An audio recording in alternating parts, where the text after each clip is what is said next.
আমরা উত্তল লেন্স নিয়ে অনেক কথা বলেছি। এই সংক্ষিপ্ত ভিডিওতে আমরা অবতল লেন্স বা কনকেভ লেন্স নিয়ে কথা বলবো। যদিও অবতল লেন্স দিয়ে কি করা যায় তার খুব বেশি উদাহরণ নেই। মনে রাখবেন কনকেভ শব্দটার মধ্যে কেভ শব্দটা আছে, তাই আমরা ধরে নিতে পারি এটা ভেতরের দিকে বাঁকানো, এটা ভেতরের দিকে গুহার মতো বাঁকানো।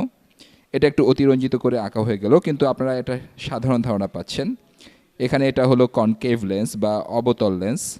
আমি এটার প্রধান অক্ষটা আঁকছি। এটা হলো এর প্রধান অক্ষ। শুরুতেই এটা বাঁকা হয়ে গেল, আমি আবার আঁকছি। এটা হলো এই লেন্সের প্রধান অক্ষ। আমি এর দুটো ফোকাস এঁকে নিই। এখানে বাম পাশের ফোকাসটা, ডান দিকে একই দূরত্বে আরেকটা ফোকাস আছে। আমি ধরে নিচ্ছি যে এই দুইটা পৃষ্ঠই অবতল আর এরা এখানে সুষমভাবে প্রতিসম। আমি এটা ধরে নিলাম। এবার চিন্তা করা যাক, আমি যদি এই লেন্সটার সামনে বাম দিকে কোথাও একটা বস্তু রাখি তবে কি ঘটবে।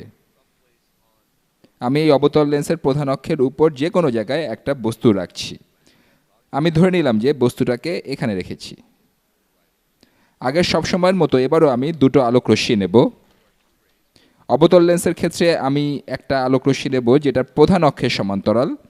এরপর আরেকটা রশ্মি এমন নেব যেটা প্রতিসরিত হয় না, অর্থাৎ যেটা লেন্সের কেন্দ্র দিয়ে যাবে। দেখা যাক কী ঘটে। তীরের অগ্রপ্রান্ত হতে প্রধান অক্ষের সমান্তরালে একটা আলোক রশ্মি এলো। এটা বাইরের দিকে এমনভাবে প্রতিসরিত হবে যেন মনে হয় এটা এই ফোকাস থেকে আসছে।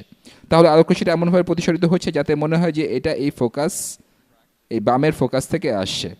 এটা বাইরের দিকে চলে গেল বলা যায়। এবার আমি আরেকটা আলোক রশ্মি আঁকবো। এটা হলুদ রং দিয়ে আঁকি। এই আলোক রশ্মি সোজা লেন্সের কেন্দ্রে এসে পড়ছে, প্রতিসরিত হচ্ছে না। তাহলে এটা সোজা লেন্সের কেন্দ্রের মধ্যে দিয়ে যাচ্ছে এবং প্রতিসরিত হচ্ছে না। তাহলে এখানে প্রতিবিম্ব কেমন হবে? এটা পরিষ্কার যে এই দুটো রশ্মি মিলিত হবে না, তাই কোনো বাস্তব প্রতিবিম্ব গঠিত হবে না। কিন্তু মনে হবে যে এই দুটো আলোক রশ্মি কোনোখানে হতে অপসৃত হচ্ছে। এরকম মনে হবে যে এরা এই বিন্দু হতে অপসৃত হচ্ছে। তাহলে এখানে যদি একজন দর্শকের অক্ষিগোলক থাকে, একজন মানুষের মতো লাগার জন্য আমি তার মুখটা আঁকছি যাতে আপনি বুঝতে পারেন যে তার চোখ আসলে কোথায় আছে। সে যদি এদিক থেকে তাকায় তবে সে বস্তুটার একটা অবাস্তব প্রতিবিম্ব দেখবে এখানে,